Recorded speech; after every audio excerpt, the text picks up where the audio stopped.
Michael was sitting in the living room armchair, enjoying the warmth of the tea that Julie had just prepared.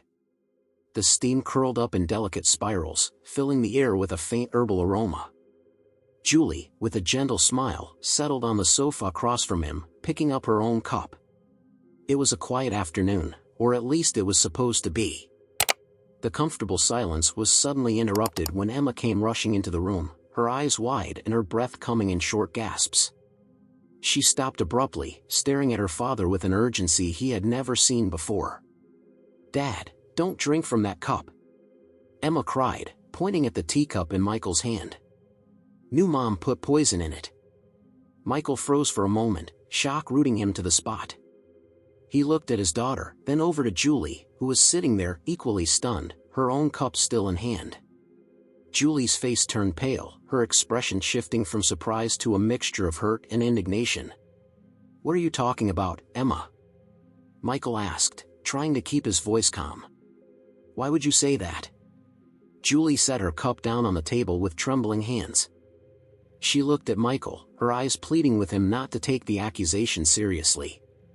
"Michael, I would never do something like that," Julie said, her voice barely above a whisper, sounding both shocked and wounded.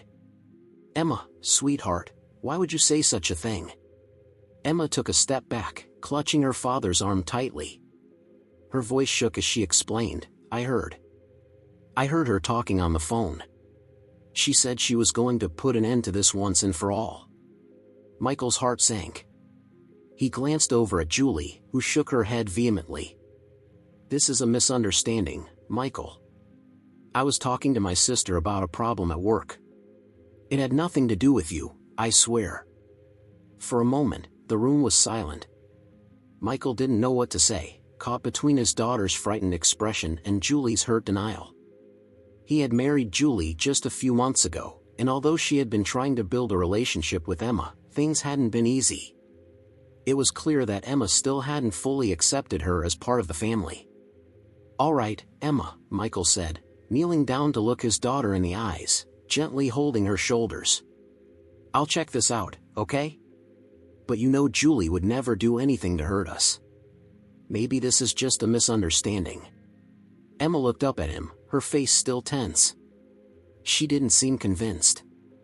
Michael stood up and glanced at the cup of tea. He hesitated for a moment, then, without drinking, set the cup aside. Julie let out a deep sigh, and Michael could feel the tension rising in the room. He turned to Julie and asked, "Is it okay with you if I take a look at what's in the kitchen?" Just to ease Emma's mind. "Of course," Julie replied, clearly hurt but trying to keep her composure. "Do whatever you need to. I have nothing to hide." Michael walked to the kitchen, feeling Emma's gaze on him the entire time. He checked the ingredients on the counter, finding the tea package exactly where Julie said it would be. Everything looked normal. He returned to the living room with a growing sense of unease. Maybe Emma was just confused or anxious about the changes in their family dynamic. "Emma," Michael said softly, "everything in the kitchen seems fine. The tea is just regular tea, nothing strange about it." Emma frowned, her small brows knitting together in frustration. "But I heard her, Dad." "I know what I heard." Julie, who had been standing by the doorway, finally spoke, her voice calm but firm. "Emma, I understand you're worried. I know things have been different since your dad and I got married, but I promise, I'm not here to hurt you or him." Michael noticed the flicker of doubt that remained in Emma's eyes. He felt torn, not knowing how to reassure his daughter while also standing by his wife. The room seemed to grow colder, as if a shadow had fallen over their little family. "Let's all take a breath," Michael suggested. "We've had a lot of changes lately, and I think we need some time to adjust. Emma, why don't you go play for a while? I'll be right here if you need me." Emma hesitated but eventually nodded, glancing warily at Julie before leaving the room. The atmosphere was heavy, the trust that Michael thought they had built as a new family now feeling fragile. As soon as Emma was out of earshot, Julie turned to Michael, her voice quivering. "Michael, do you really think I'd ever do anything to hurt you? I love you. I love Emma too, even if she doesn't realize it yet." Michael rubbed his forehead, feeling the weight of the situation press down on him. I don't know what to think, Julie. Emma has never acted like this before. Maybe she overheard something and misunderstood, or maybe there's more going on that we don't understand. Julie's eyes welled up with tears, but she held them back, standing tall. Then we need to get to the bottom of this. I'll do whatever it takes to prove to both of you that I'm not the enemy. Michael felt a knot tightening in his chest. He wanted to believe Julie, but his daughter's words echoed in his mind. He knew he couldn't just dismiss Emma's fears, even if they seemed unfounded. Whatever was happening, he needed to get to the truth, not just for his peace of mind, but for the sake of his family. The unease lingered long after Emma had left the room. Michael paced back and forth in the living room, his mind racing. He replayed the scene in his head, Emma's panicked expression, the way she clung to him, and Julie's shocked reaction. He wanted to believe that this was just a misunderstanding, but the tension in his daughter's voice had sounded so real, so desperate. Julie had retreated to the kitchen, and Michael could hear her moving dishes around, the clink of porcelain breaking the silence. She was trying to keep busy, but he knew that the accusation had hurt her deeply. Their marriage was still new, and Michael could sense that Julie had been trying hard to gain Emma's acceptance, even though it often seemed like an uphill battle. He glanced at the teacup on the table, untouched since he had set it down earlier. Could there actually be something wrong? He walked over, picked up the cup, and sniffed the tea. It smelled like nothing more than chamomile, but that didn't necessarily mean anything. He needed more reassurance. With a sigh, he decided to talk to Julie again. He walked into the kitchen, where she was putting away the clean dishes, her movements stiff and deliberate. Julie, he began, keeping his voice low, I know this was upsetting, but I need to ask you about what Emma said. Julie turned to him, her eyes searching his face for some hint of what he was thinking. What do you mean, Michael? You don't actually believe that I tried to poison you, do you? No, I don't, he said quickly, though his voice lacked complete conviction. But Emma seemed so convinced. She said she overheard you talking on the phone. Did you really say something like put an end to this once and for all? Julie frowned, a look of realization crossing her features. Oh, Michael, yes, I did say that, but it wasn't about you or Emma. It was about a client I've been working with, a really difficult case that's been dragging on for months. I was just expressing my frustration to my sister. Michael watched her face closely as she spoke. There was no sign of deception. She seemed genuinely confused and frustrated by the whole situation. He nodded slowly, feeling a small measure of relief, but there was still a nagging feeling that wouldn't go away. I believe you, he said, though there was still a hint of hesitation in his tone. But I'm going to keep an eye on Emma. I just need to understand why she's so worried. Julie's shoulders slumped, her expression softening. I understand, Michael. I want to know what's going on with her too. I don't know how to get through to her. It feels like no matter what I do, she always sees me as an outsider. Michael reached out and took her hand, giving it a gentle squeeze. She'll come around. It's just going to take time. She's been through a lot, losing her mother, the changes. It's hard for a kid to process all of that. Julie nodded, but there was a lingering sadness in her eyes. I hope you're right. Later that evening, after dinner, Michael decided to talk to Emma again. He found her in her room, sitting on the floor with her back against the bed, clutching one of her stuffed animals. She looked up as he entered, her expression weary. Hey, sweetheart, he said, sitting down on the edge of her bed. Can we talk for a minute? Emma nodded slowly, her fingers fiddling with the ear of her stuffed bunny. Are you mad at me, Dad? No, of course not, Michael reassured her. I just want to understand why you thought there was something wrong with the tea. Did you see or hear something else that made you feel scared? Emma bit her lip, then shook her head. It was just what I heard. Anne. I saw her looking at you weird before she gave you the tea. I don't know, it just made me feel like something wasn't right. Michael's heart sank a little. She was so young, yet so perceptive. Was it possible that Emma was picking up on something deeper than he could see? Or was it just the natural anxiety of a child struggling to accept a new parent? He wasn't sure. "Okay, I understand," he said gently. "But you know, Julie is trying really hard to be part of our family. She cares about us, and I don't think she would ever do anything to hurt us. Sometimes, things might look strange or sound confusing, but that doesn't mean they're dangerous." Emma didn't respond right away. She just hugged her stuffed animal a little tighter, her gaze drifting to the floor. "I know you miss your mom," Michael continued, his voice softening further.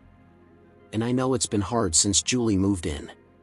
But you can always tell me if you're worried or scared about anything. We'll figure it out together, okay?" Emma finally looked up at him, her eyes glassy with unshed tears. "Okay, Dad." Michael leaned over and kissed the top of her head, then stood up. "Why don't you get some rest? We'll talk more tomorrow." After tucking her in, Michael went back downstairs. His own doubts were gnawing at him now, more than ever. What if Emma had sensed something real, something that he was too close to see? He couldn't dismiss his daughter's feelings, but at the same time, Julie's explanation seemed sincere. He walked over to the kitchen counter and opened the drawer where Julie kept some of her personal things, a few letters, a notepad, receipts, and other odds and ends. There, he spotted a small box he had never noticed before. Curiosity getting the better of him, he took it out and opened it. Inside were old photographs, a couple of postcards, and a letter.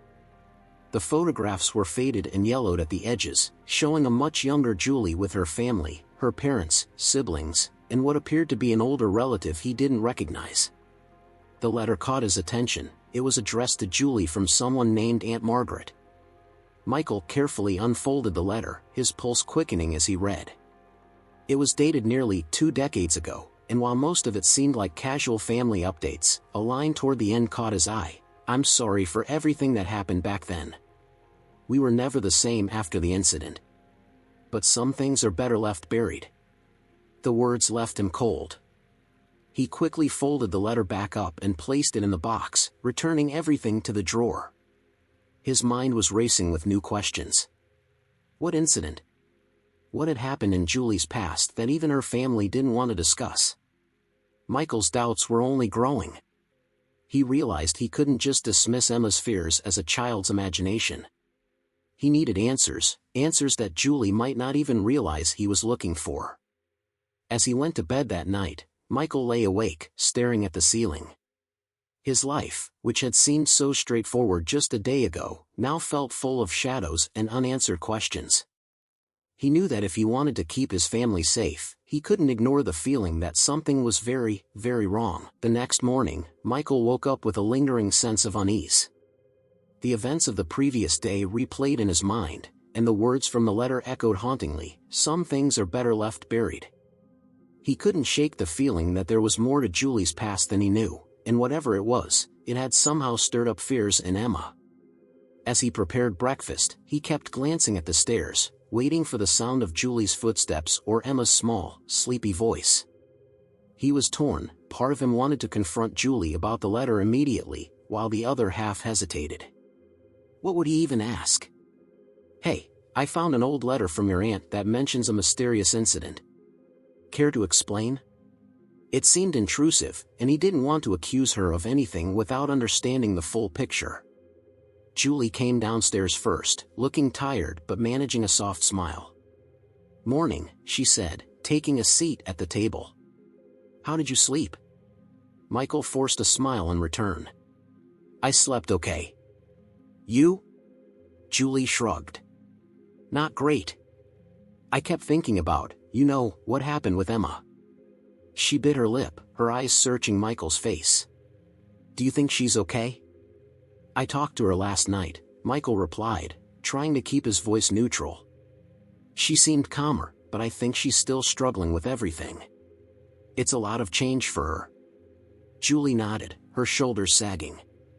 "I just don't know what else to do, Michael. I want her to feel safe, to know that I'm not trying to take her mother's place. I'm just trying to be there for both of you." He reached out and took her hand across the table, squeezing it gently. "I know. We'll figure this out." Yet even as he said the words, Michael couldn't ignore the flicker of doubt in the back of his mind. What if there was something he didn't know about Julie, something from her past that Emma, in her own way, had picked up on? Later, after Julie had left for work, Michael found himself drawn back to the small box he had discovered the previous night. He hesitated, then decided to look through it more carefully. The photographs showed Julie as a young girl, perhaps 10 or 11 years old, standing with her parents and a few other relatives. In one picture, there was an older woman, likely Aunt Margaret, he guessed, standing beside Julie, her hand on the girl's shoulder. Michael noticed that in some of the photos, Julie's expression seemed unusually solemn for a child. Her eyes carried a look of sadness, almost as if she were enduring something rather than enjoying the moment. Could it be connected to the incident Aunt Margaret had mentioned? His thoughts were interrupted by a quiet voice. "Dad?" Michael turned to see Emma standing in the doorway, still in her pajamas, her hair a little messy.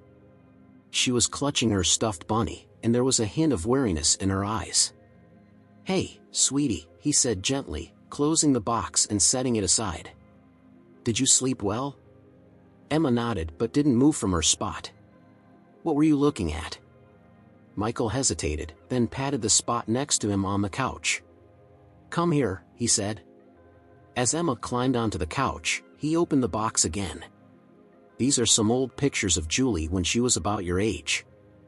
I found them last night." Emma peered into the box, her gaze lingering on the photographs. "She looks sad," she said quietly. "Did something happen to her?" "I'm not sure," Michael replied honestly.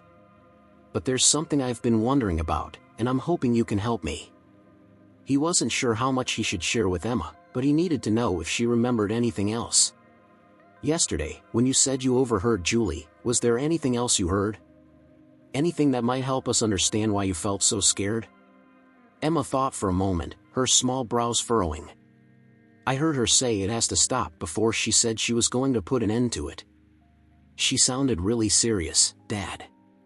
Like when you're angry at work." Michael's pulse quickened slightly. "Did she say what it was?" Emma shook her head. "No, just that it needed to stop. Then I saw her look at you, and I don't know, I just felt like she was mad." Michael nodded slowly, a pit forming in his stomach. There was a pattern emerging, something involving Julie's past that made Emma feel uneasy, and now his own suspicions were growing. He wondered if confronting Julie directly was the right move, or if he needed more information before he broached the subject. That night, as they settled into bed, Julie seemed more restless than usual. She tossed and turned, and Michael could tell she was having trouble sleeping. Eventually, she drifted off, but it wasn't long before she began to stir again, mumbling softly in her sleep. Michael listened carefully. At first, her words were unintelligible, but then he heard her say, "No, it wasn't me. I didn't mean to. Please, don't." His skin prickled with a cold chill. He watched her face contort in distress, and she let out a small whimper before her eyes shot open. She looked around, disoriented, before realizing where she was. "Julie, are you okay?" he asked, keeping his voice low. She took a deep breath, rubbing her eyes. I was just having a bad dream." Michael hesitated, then decided to press her gently. "Do you remember what it was about?" Julie shook her head, her voice shaky. "No, not really. It's just, I've been having nightmares lately. I think it's the stress." Michael didn't respond immediately. He could see that she was distressed, but the way she had spoken in her sleep, it didn't sound like an ordinary nightmare. There was a sense of guilt, of pleading, that seemed too real to ignore. "Maybe it's not just stress," he said carefully. "Could it be something from your past?" Julie's eyes met his, and for a moment, there was a flicker of something, fear, maybe, or hesitation. "What do you mean?" she asked, her tone guarded.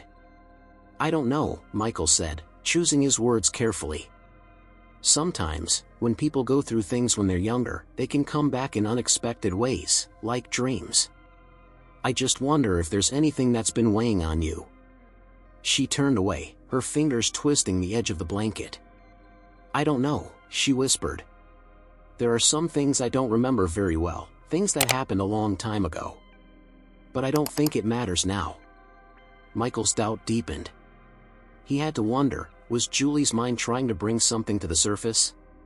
Something that had remained buried for too long? As he lay awake beside her, listening to the quiet sound of her breathing, he knew one thing for sure: the closer he got to uncovering the truth, the more dangerous the secrets seemed to be. Michael couldn't shake the unease that had settled over him like a shadow. Julie's vague admission the night before had only intensified his curiosity and his worry. There were too many questions left unanswered. What had happened in Julie's past that even she hesitated to talk about? And why was Emma, in her own way, so adamant that something wasn't right? The next day, after dropping Emma off at school, Michael decided it was time to get some answers. He had a few hours before work, and he intended to use that time to look further into Julie's background. The letter from Aunt Margaret had mentioned something about an incident, and he needed to know more. Julie had once mentioned that she'd grown up in a small town in Pennsylvania, so Michael began by searching for any public records related to Julie's family name in that area. It didn't take long for him to come across something that caught his eye: an article from nearly 20 years ago about a family tragedy. The headline read, "Local woman dies in suspected poisoning, authorities investigate possible foul play." Michael's heart sank as he clicked on the article. It detailed the sudden death of Julie's aunt, Eleanor, who had died from what authorities initially believed was accidental poisoning due to tainted food. However, there were suspicions that the poisoning might have been intentional, and an investigation had ensued. A few family members had been questioned, but no one was charged, and the case had gone cold. The article was accompanied by a photo of the family's home, a large, weathered house with peeling paint and a sagging porch. It was the kind of place where stories seemed to cling to the walls. Michael studied the photograph, his mind racing with questions. Could this be the incident Aunt Margaret had referred to? And if so, what was Julie's connection to it? There was only one way to find out. Michael decided to drive to the town. It was a couple of hours away, but he had the time, and he needed answers. He called into work, explaining that he had a personal matter to attend to, and set out on the road. The drive was long, and as the miles stretched on, Michael found himself wondering what he would find. Would there be anyone still around who remembered the incident? Or would he just be digging up painful memories for no reason? When he arrived in the town, it looked much like the photo from the article: small, quiet, and a bit run down. It was the kind of place where everyone knew each other's business, and strangers were immediately noticed. Michael found the local library and headed inside, hoping to access more records. The librarian, an older woman with graying hair tied in a bun, greeted him with a curious glance. "Can I help you find something?" she asked. "Yes, I'm actually looking for some old local records. There was a death in town about 20 years ago, Eleanor Thompson. I'm trying to learn more about what happened." The librarian's expression shifted, her curiosity deepening. "That was quite a tragedy," she said, her voice lowering. "I remember when it happened. Poor Eleanor. There were always whispers that something wasn't quite right about the way she died." Michael felt a chill run down his spine. "Do you remember anything else? Anything about the investigation?" The librarian hesitated, then leaned closer. "There were rumors, of course. Some people said it was an accident, others thought it was murder. The family was, well, they weren't exactly forthcoming. There was some talk that one of the relatives knew more than they were saying, but it never went anywhere." Michael's pulse quickened. "Do you remember which relative?" She paused, as if searching her memory. "If I recall correctly, one of the young girls, Julie, I think her name was, had been there that day. She was very young, but, well, some people thought she might have seen something. There was even some talk about sending her to a therapist, but nothing ever came of it. The whole thing just sort of faded away." Michael's hands tightened into fists. This was more than just a distant tragedy, it was a part of Julie's own past. A past that she might not even fully remember, or had chosen to forget. he needed to talk to Aunt Margaret. The letter indicated she had knowledge of the incident, and she might be able to fill in the blanks. After leaving the library, Michael found a payphone and dialed the number for Aunt Margaret, which he'd found among Julie's old contacts. The phone rang several times before a frail voice answered. "Hello? Hi, this is Michael, Julie's husband," he began. "I hope I'm not catching you at a bad time." There was a pause on the other end, followed by a sigh. "Michael, I haven't spoken to Julie in a while. Is everything all right?" "She's fine," Michael said, choosing his words carefully. I found an old letter from you and some photos, and I've been trying to learn more about something that happened a long time ago." "About Eleanor." Another heavy silence. When Aunt Margaret spoke again, her voice was strained. "Why would you want to bring that up now, after all these years?" "I'm trying to understand something," Michael said. "It seems like whatever happened back then, it's still affecting Julie. She's been having nightmares, and my daughter, she seems to think there's something wrong. I just need to know the truth." Aunt Margaret let out a slow breath. "Michael, Eleanor's death, it left a scar on this family. The official story was that it was an accident, but between you and me, I've always believed otherwise. Julie was there that day, and I think she saw something she wasn't old enough to understand. After Eleanor died, Julie started having episodes. Nightmares, sleepwalking, sometimes she would say things that didn't make sense, like she was reliving it." Michael's grip tightened on the phone. "Why wasn't anything done? Why didn't anyone try to help her?" "We did what we thought was best," Aunt Margaret replied, her voice tinged with regret. "The family didn't want to stir up more trouble. There were too many secrets, too much shame. So, it was easier to let things lie." Michael's chest felt tight. How could a family bury something like this and expect it not to come back to haunt them? Julie had been just a child, left to deal with whatever she had witnessed, alone and in silence. No wonder she had trouble remembering. It wasn't just that she had forgotten, it was that she had been made to forget. "Thank you for telling me this," Michael said quietly. "I think I have some idea of where to start now." After hanging up, Michael stood by the phone for a moment, his thoughts racing. Julie had been living with the shadows of this incident her whole life. It explained so much, her nightmares, her odd behaviors, even the anxiety that seemed to surface whenever Emma brought up her concerns. It wasn't just a coincidence or a child's imagination. There was a real darkness from the past threatening to surface. He knew he had to confront Julie about what he'd learned, but he had to do it carefully. This wasn't just about answering his own questions, it was about helping Julie face the truth she had been running from. And he had to make sure Emma was safe in the process. With a heavy heart, he got back in his car and began the long drive home. There were still many unanswered questions, but he was finally starting to piece together the puzzle. And with each piece, the picture became clearer. There was a secret in Julie's past, and it was about time it was brought to light. The drive back home was filled with anticipation and a heavy sense of responsibility. Michael now knew there was much more to Julie's past than she had ever disclosed. He couldn't ignore the fact that she had lived through something traumatic, a family tragedy that had been buried for decades. He was certain it was time for Julie to confront the truth, but how could he approach her about something so deeply buried? When Michael arrived home, it was late in the afternoon. Julie was in the living room, reading a book, and Emma was playing quietly in her room. The house was calm, but the peace felt fragile, as though it could shatter at any moment. He walked over to Julie, who looked up from her book, her face brightening at the sight of him. "You're home earlier than I expected," she said, setting the book aside. "Is everything okay?" Michael hesitated, then sat down across from her. "Julie, we need to talk." Her expression shifted, concern clouding her eyes. "What's wrong? Did something happen?" He took a deep breath. "I drove to the town where you grew up," he began, choosing his words carefully. "I wanted to learn more about what happened to your Aunt Eleanor." The mention of her aunt's name seemed to drain the color from Julie's face. Her eyes widened, and she opened her mouth to speak, but no words came out. Michael saw her hands tremble slightly as she gripped the armrest of the sofa. "Why would you?" she started, her voice faint. "I haven't thought about that in years." "That's exactly why I went," Michael said gently.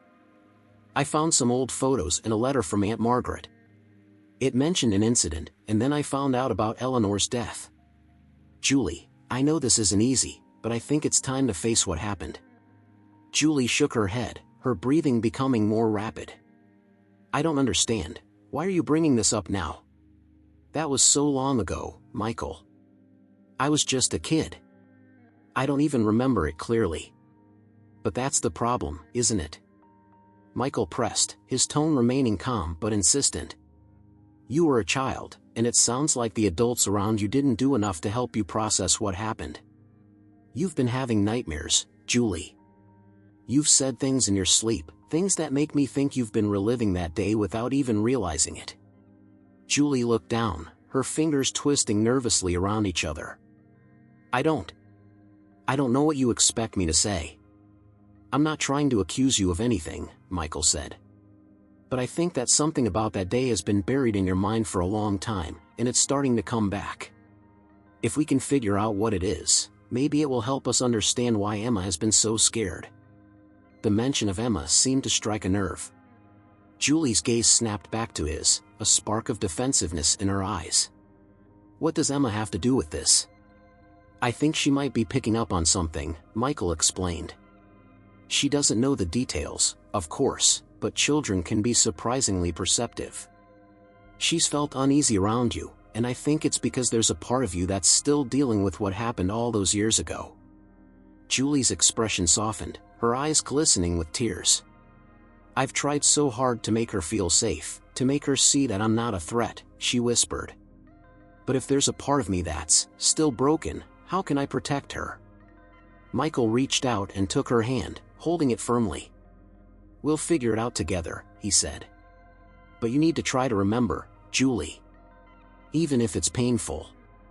For a long moment, the room was silent except for the faint ticking of the clock on the mantel. Then Julie spoke, her voice trembling. "I remember bits and pieces," she said, as though the words were being pulled from somewhere deep inside her. "I remember Aunt Eleanor, she was arguing with someone. I don't know who. There was shouting, and then I found her lying on the floor in the kitchen. There was something spilled on the ground. I didn't understand what had happened. I was too young." Michael listened intently, his heart aching for the frightened little girl Julie had once been. "Do you remember anything else?" he asked gently. "Anyone else who was there?" Julie shook her head. "No, it's all so blurry. I think I was sent away right after. I don't know what happened after that." He hesitated, then said, "Aunt Margaret told me that you started having nightmares and sleepwalking after Eleanor died. Do you remember any of that?" Julie closed her eyes and took a shuddering breath. "I think I used to wake up and not know where I was. Sometimes, I'd find myself in the kitchen, just standing there in the dark. It was like I was looking for something, but I didn't know what." A deep chill crept up Michael's spine. "Julie, do you think it's possible that what happened that day wasn't an accident?" She opened her eyes, the fear evident in them. "I don't know. I always thought it was an accident, but now I'm not sure." Michael considered her words carefully. "We could try speaking with someone who might help you remember more clearly. A therapist who specializes in childhood trauma, maybe." Julie bit her lip, looking uncertain. "You think that would really help?" "It might," he said. "And I'll be there with you, every step of the way." Over the next week, Michael and Julie set up an appointment with a therapist who had experience in trauma recovery. The therapist explained that Julie's mind might have repressed certain details of the event as a way of protecting her from the pain, but through guided sessions, she might be able to recover some of those memories. During their first session, the therapist guided Julie into a relaxed state, encouraging her to speak freely about her childhood and the events surrounding her aunt's death. At first, Julie could only recall the same fragmented images: the shouting, the spilled liquid on the kitchen floor, the sight of her aunt lying motionless. but as the sessions continued, more details began to emerge. "I remember Aunt Eleanor arguing with someone," Julie said during one session. Her voice was steady, but her hands gripped the armrest of the chair tightly. It was a man. I couldn't see his face, but I remember his voice. It was angry, like he was blaming her for something. She was crying, and then, there was a crash. The therapist leaned forward slightly. "Can you recall what happened after the crash?" Julie's brow furrowed as she tried to reach deeper into her memory. "I think he grabbed something from the counter."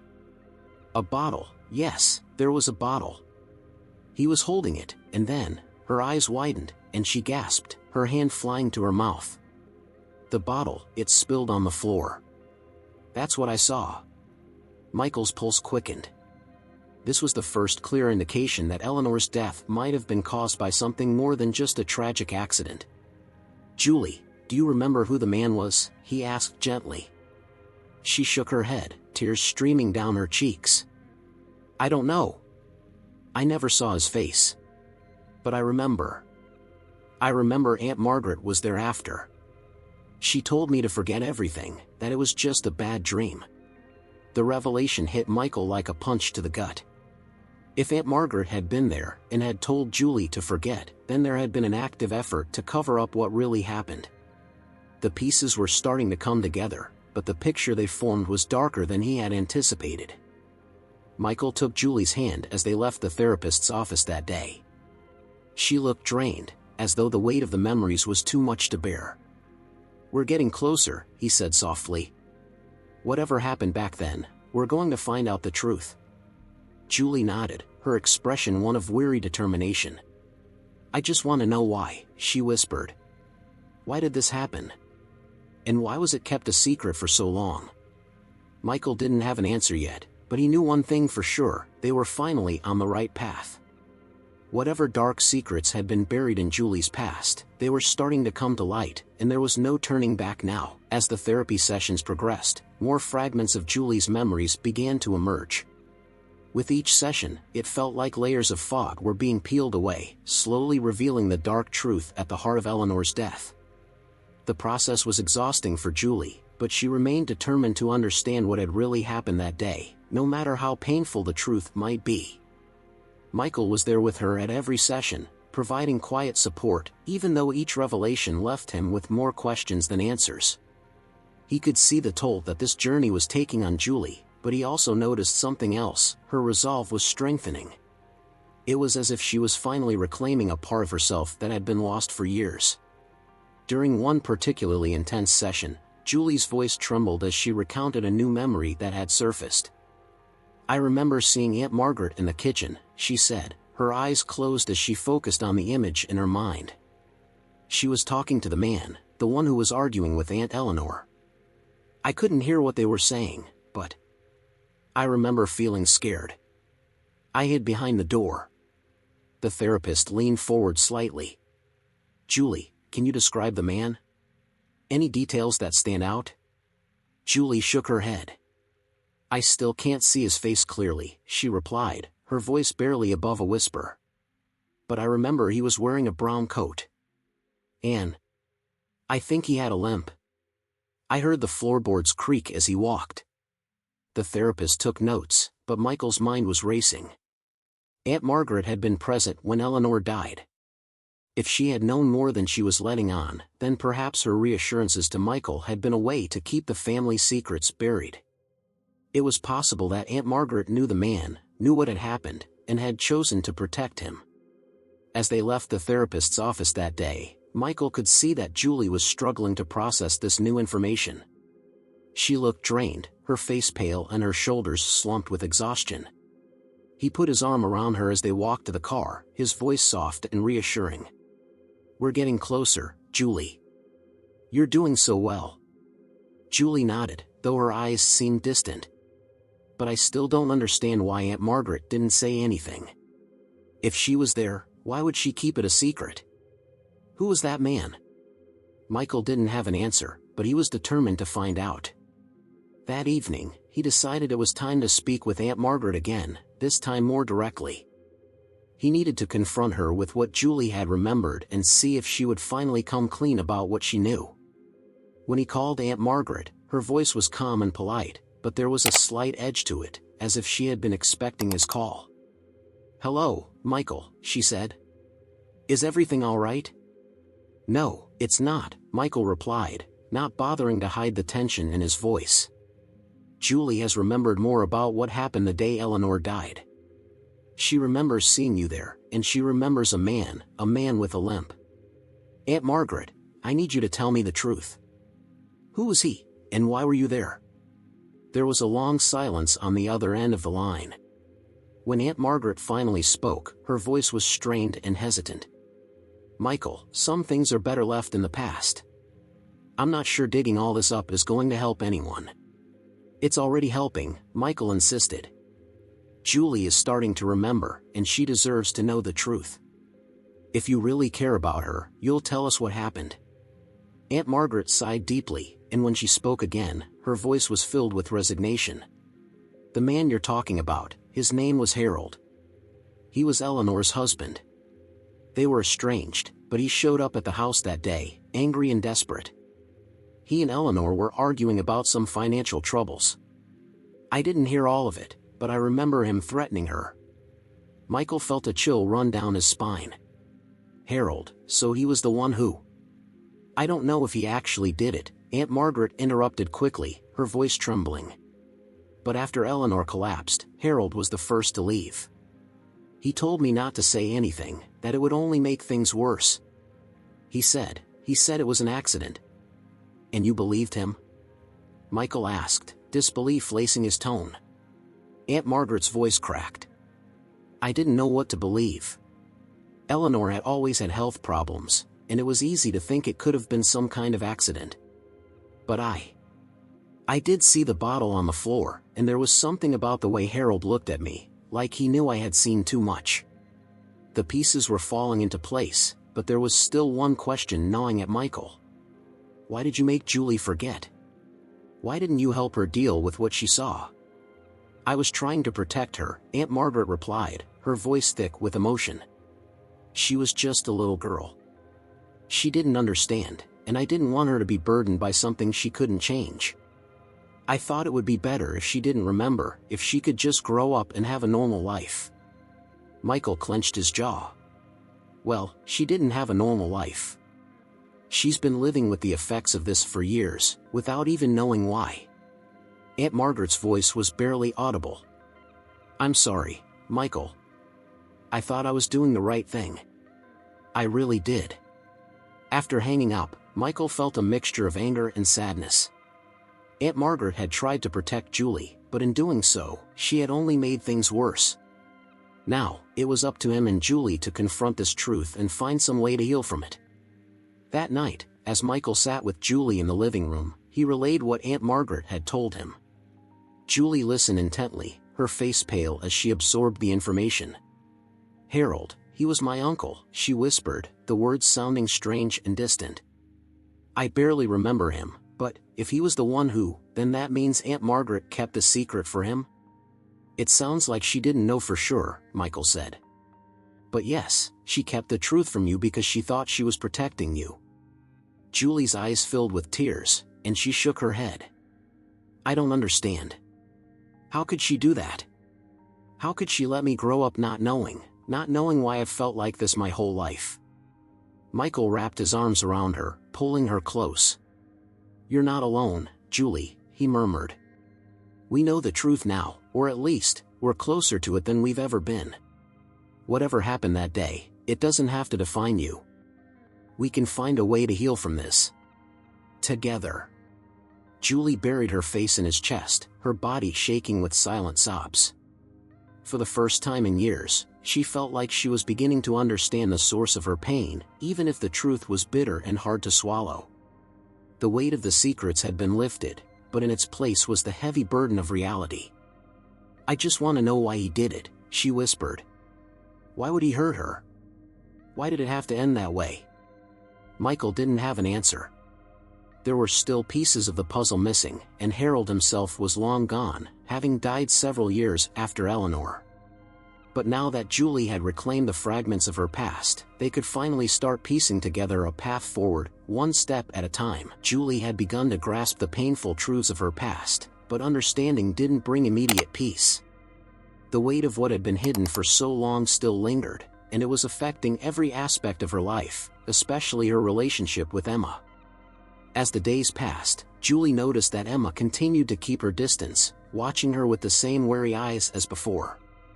Despite everything Julie had remembered, it felt like there was still a wall between them, and Julie didn't know how to tear it down.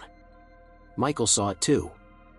One evening, after Julie had gone to bed early, he sat down with Emma at the kitchen table. She was quietly coloring in a sketchbook, her brow furrowed with concentration. "Hey, sweetie," Michael said, pulling up a chair beside her. "Can we talk for a minute?" Emma looked up, setting her crayon down. "About what?" she asked, her voice soft but guarded. "About Julie," he replied gently. "I know you've been feeling like something isn't right with her. I just want to understand why. Can you help me with that?" Emma shifted uncomfortably in her seat. "It's just the way she looks at me sometimes. It's like she's scared. I can feel it, even if she doesn't say anything." Michael's heart sank a little. It was true that Julie had seemed more withdrawn since the memories had started coming back, but she wasn't afraid of Emma, she was afraid of what the past might reveal. Emma, however, was too young to understand the difference, and her own fears had grown in the silence. "She's been through a lot," Michael said, his voice calm. "Things from when she was a little girl, kind of like you are now. It's made her sad and scared sometimes, but it doesn't mean she wants to hurt you." Emma's eyes widened slightly. "She was scared? Like I get scared sometimes?" "Yes, exactly," Michael nodded. "Just like you sometimes get scared of the dark or when you have a bad dream. Julie has been having those same feelings because of things that happened to her a long time ago." Emma seemed to think about this for a moment, her small brows knitting together in thought. "But why didn't she tell anyone?" she asked. "It wasn't that simple," Michael explained.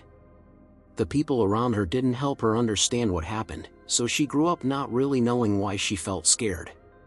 But now she's starting to remember, and she's trying to be brave. Just like you."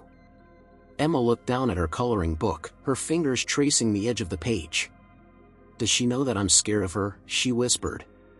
Michael felt a pang of guilt at the honesty in his daughter's voice. "I think she knows that you've been worried," he said. "And I think it makes her sad, because she wants you to feel safe and loved. She's not trying to replace your mom, Emma. She just wants to be part of our family." The room was quiet for a moment, and then Emma spoke again, her voice so quiet it was almost a whisper. "I want to feel safe, too." Hearing this, Michael reached over and wrapped his arms around Emma, pulling her into a hug. "I promise you," he said softly, "we're going to make this right. Julie and I both love you very much, and we're going to work through this together." Emma leaned into his embrace, her little body relaxing against him. "Okay, Dad," she said, a hint of relief in her voice. "I'll try." The next morning, after Michael told Julie about his conversation with Emma, Julie knew she needed to take the first step in rebuilding that trust. She found Emma in the backyard, sitting under the old oak tree and playing with her stuffed bunny. The sight of her made Julie's heart ache. She had been so focused on uncovering her own past that she had lost sight of how it was affecting Emma. "Hey, Emma," Julie called softly as she approached, her voice trembling with uncertainty. "Can I sit with you?" Emma glanced up, hesitating for a moment before nodding. Julie lowered herself onto the grass next to her, unsure of how to start. She had spent so much time reliving old memories that she wasn't sure if she had the right words for the present. "I know things have been a little scary lately," Julie began. "And I know I haven't always been good at showing you that you're safe. But I promise, I'm not going to let anything hurt you." Emma hugged her bunny a little tighter but didn't say anything. Julie continued, her voice low and earnest. "When I was your age, I was scared too. Something happened that I didn't understand, and I didn't have anyone who could explain it to me. It made me feel like I had to be afraid, even when I didn't know why." Emma's gaze flickered up to meet Julie's. Is that why you get sad sometimes? Julie nodded. Yes, that's why. But I'm working with your dad to understand it better, so I don't feel that way anymore. And I want to make sure you never have to feel scared like that. Emma's grip on her bunny relaxed, and she finally spoke. I don't want you to be scared either, she said, her voice soft but sincere. Julie's eyes welled up with tears, and she smiled. Thank you, Emma. That means a lot to me. She reached out and gently touched Emma's shoulder. I'm here for you. If you ever feel scared again, you can always talk to me. We'll figure it out together. Emma gave a small nod, and Julie felt a flicker of hope.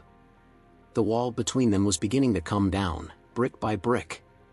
It would take time, but she was determined to prove to Emma, and to herself, that they could heal from the past and build a new future together. The small steps toward healing gave Julie a renewed sense of purpose. Her conversation with Emma had been a breakthrough, but there was still a lingering sense of unfinished business. The truth about Eleanor's death had emerged in pieces, and the full picture was still unclear. Julie's mind kept returning to one unanswered question: why had Aunt Margaret helped cover up Harold's involvement? Michael shared her frustration and desire for answers. They both knew that it wasn't enough to merely understand what happened. For Julie to truly move on, they needed to set things right. The idea of reopening the case had seemed daunting at first, but as the days passed, it became clear that this was the only way forward. I think we should talk to a lawyer, Michael said one evening, as they sat together in the living room. Someone who can help us figure out if there's a chance to get the case reopened, even after all these years. Julie hesitated, her fingers twisting the fabric of the couch. Do you really think it will make a difference now? Harold is dead. It's not like he can be punished. It's not just about punishing him, Michael replied. It's about finding out the whole truth and clearing your family's name. Aunt Margaret might have had good intentions, but she made the wrong choice. We can still make it right. Julie nodded slowly, determination growing in her eyes. Okay, she said, her voice steady. Let's do it. They arranged a meeting with a lawyer who specialized in cold cases and had a history of reopening investigations. His name was John Avery, a grizzled but sharp-witted man in his 60s who had taken on cases others considered too difficult or too old to matter. When Michael and Julie walked into his office, the lawyer greeted them with a firm handshake and a keen look of interest. Cold cases are always a bit like archaeology, John said as he sat down behind his cluttered desk. You dig through layers of time, and you never know what you're going to find. Why don't you start from the beginning and tell me everything you know? Julie took a deep breath and began to recount what she had remembered during therapy: the argument, the mysterious man with the limp who had turned out to be her estranged Uncle Harold, and Aunt Margaret's decision to keep quiet about what she had witnessed. As she spoke, John listened intently, jotting down notes and occasionally asking questions for clarification. When Julie finished, John leaned back in his chair, tapping his pen against his notepad. The first challenge is that this case is decades old, he said. But it's not impossible to find new evidence, especially if we have people who were involved and may still be alive, like your Aunt Margaret. Julie felt a pang of anxiety at the thought of confronting her aunt again. Do you think she'll talk? She asked, her voice wavering. She already said she doesn't know much more than what I remembered. She might be more forthcoming if we apply some pressure, John suggested. Sometimes people who've kept secrets for a long time start to crack when they realize the past is coming back to haunt them. Michael glanced at Julie, noticing the uncertainty in her eyes. It's worth a try, he said gently. We've come this far. We can't give up now. Julie nodded, and John began outlining the steps they could take. The first step was to approach Aunt Margaret for a more detailed interview, with the possibility of using legal pressure if she wasn't cooperative. The second step would involve searching for any physical evidence that might still exist, such as records or items that could be re-examined with modern forensic techniques. The next day, Michael and Julie drove to Aunt Margaret's house. As they pulled into the driveway, Julie felt her stomach twist with nerves. This confrontation was different from their previous conversations. This time, they were coming not just for answers, but for justice. Aunt Margaret answered the door with a wary expression, as if she had been expecting them. She invited them inside, and they sat down in the small, cluttered living room. Julie noticed the framed photographs of family members on the wall, some of whom she barely recognized. It felt like a reminder of the life she had been forced to leave behind. Julie, Michael, Aunt Margaret greeted them with a sigh. "I suppose you're here about Eleanor again." "Yes, we are," Michael replied firmly. "And we need you to tell us everything. The truth, without holding back." Aunt Margaret's hands trembled as she set her teacup down. "I already told you everything I remember," she said, her voice strained. "Harold and Eleanor were arguing, and then, she was just gone." "Did you see him do anything that would have hurt her?" Julie asked, leaning forward in her chair. "Or did you find anything afterward that made you think he was responsible?" Aunt Margaret hesitated, her gaze dropping to the floor. "There was something," she said reluctantly. "After Harold left, I found a bottle on the kitchen counter. It was empty, but there was a strange smell coming from it. I didn't know what it was, but I was scared to take it to the police. Harold told me it would ruin the family if anyone found out." Julie's hands tightened into fists. "So you just hid it? You kept it a secret?" Aunt Margaret looked up, tears brimming in her eyes. "I thought I was protecting you, Julie. You were just a child. I didn't want you to have to live with that burden. Where's the bottle now?" John Avery, who had accompanied them, spoke up for the first time, his voice calm but authoritative. Aunt Margaret hesitated again, then finally sighed. It's in the attic. I couldn't bring myself to get rid of it. It felt wrong, but I didn't know what else to do." Michael exchanged a glance with John. "We need to see it," he said, his tone leaving no room for argument. Aunt Margaret nodded and led them up the narrow staircase to the attic, a dimly lit space cluttered with old furniture, boxes, and forgotten belongings. She rummaged through a dusty wooden chest and finally pulled out a small, glass bottle, its label faded and stained. She handed it to John, who examined it carefully. "This could be useful," John said, his eyes narrowing as he studied the bottle. "If there's any residue left inside, we might be able to determine what was in it. It's a long shot, but we'll get it tested." Julie watched in silence as John carefully wrapped the bottle in a protective cloth. Her emotions were a jumble of relief, anger, and sadness. They had found a piece of evidence that could finally bring closure to Eleanor's death, but the reality of what Aunt Margaret had done, hiding the truth for all these years, was difficult to accept. Back in the living room, Aunt Margaret sank into her chair, looking exhausted. "I'm sorry," she said, her voice barely a whisper. "I thought I was protecting the family, but I see now that I only caused more harm." Julie felt a strange mix of sympathy and resentment toward her aunt. "You should have told the truth," she said, her voice steady but filled with emotion. "You should have trusted that we could handle it." "I know," Aunt Margaret replied, her eyes filled with regret. "I was wrong. I can't change what happened, but I hope you can forgive me."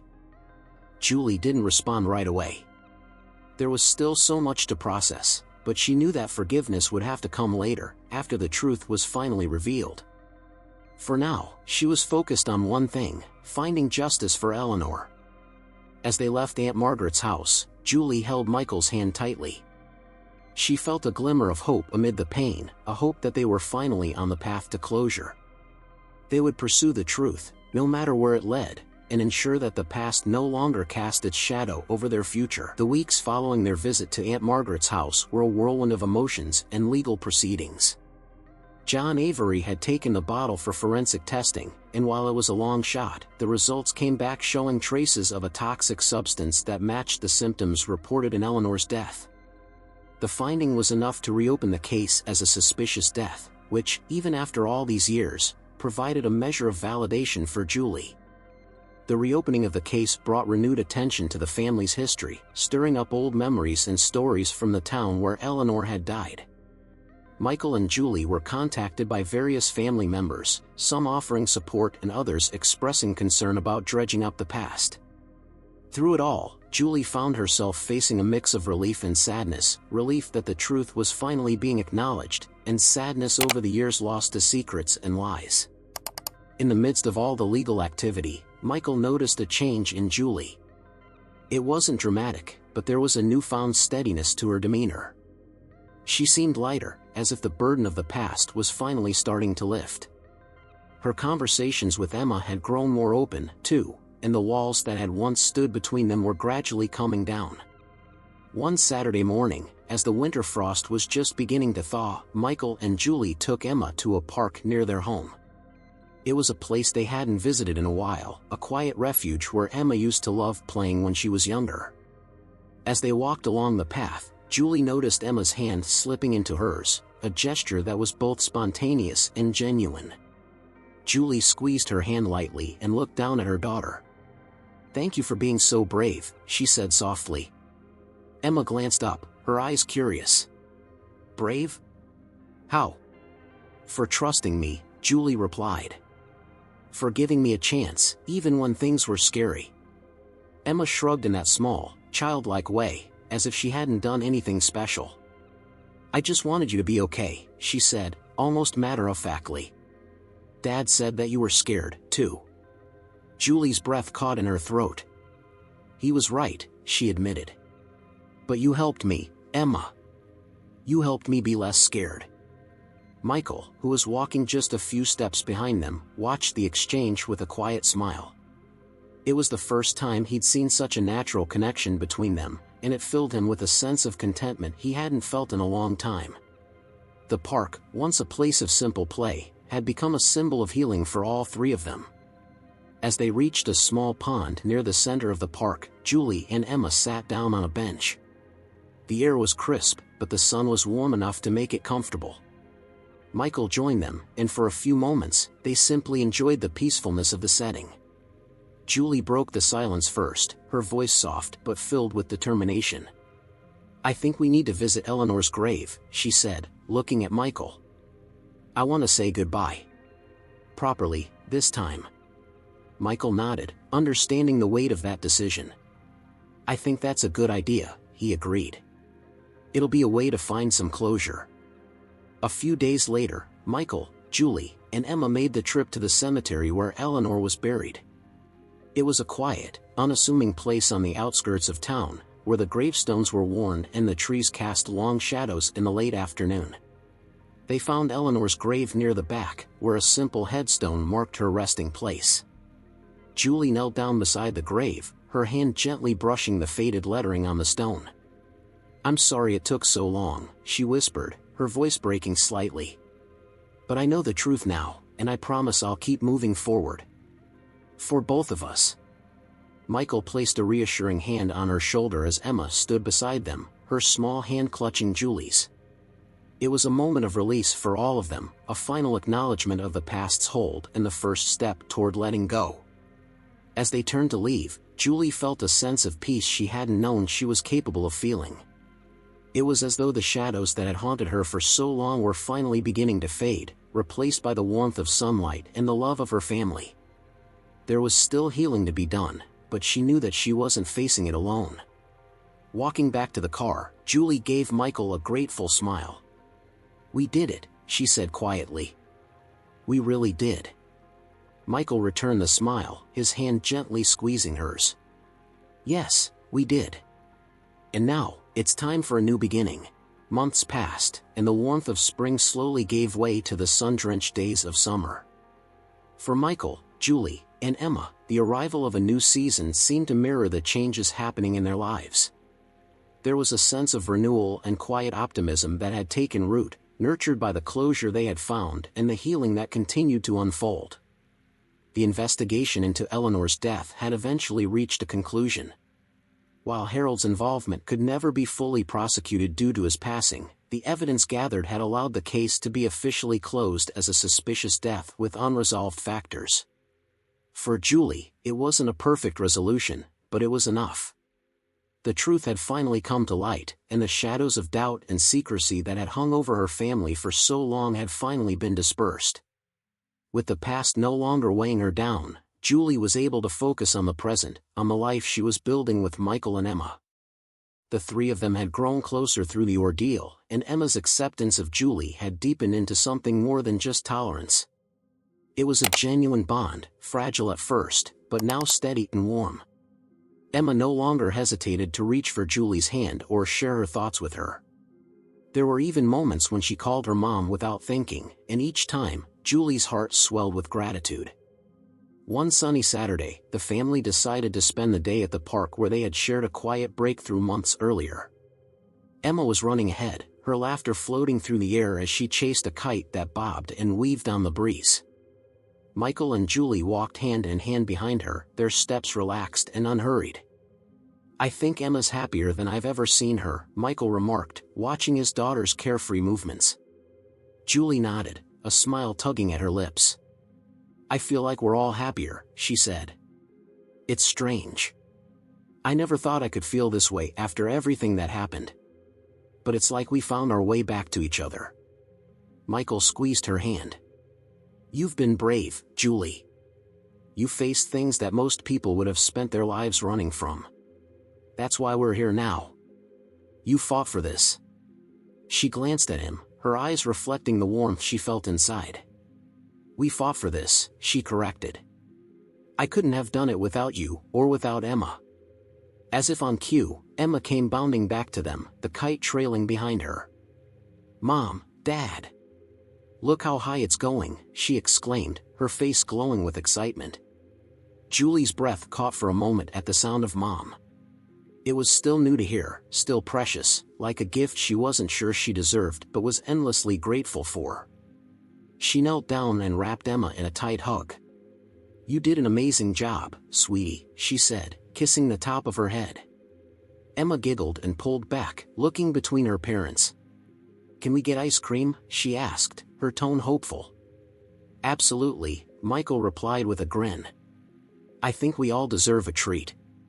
They headed toward a small ice cream stand near the park entrance, where they each chose their favorite flavors. As they sat on a bench enjoying their cones, Julie took a moment to look around, taking in the simplicity of the scene. There was no longer any sense of lingering dread or uncertainty, just the simple joy of being together. After finishing their ice cream, they strolled back to the pond where they had visited months earlier. This time, however, the atmosphere was different. There was no tension, no weight from the past, only the sense of a future that was wide open and filled with possibilities. The pond's surface shimmered in the sunlight, reflecting the sky and the trees, and Julie felt as if she were looking at a reflection of her own life, no longer cloudy and distorted, but clear and calm. As they sat on the bench, Michael wrapped an arm around Julie's shoulders, pulling her close. Emma leaned against Julie's other side, resting her head on her shoulder. It was a picture of the family they had become, a family built on love, resilience, and the strength to overcome the darkest of secrets. "I think this is just the beginning," Julie said softly, as if sharing a quiet revelation. Michael kissed the top of her head. "It's a good beginning," he agreed. "The best kind." Emma glanced up at them, her eyes bright. "What are you talking about?" "About the future," Julie replied, hugging her a little tighter. "And how we're going to make it even better." The three of them sat there for a long while, watching the sun sink slowly toward the horizon, casting a warm golden glow over the park. It was in that moment that Julie realized she had finally found what she had been searching for all along, not just answers to the past, but a place where she could truly belong. As they walked back to their car, hand in hand, Julie looked forward to the days ahead with a newfound sense of peace. Whatever challenges lay in store, she knew they would face them together, as a family. For the first time in a long time, the future didn't feel uncertain or fearful. It felt bright, hopeful, and filled with the promise of many happy tomorrows.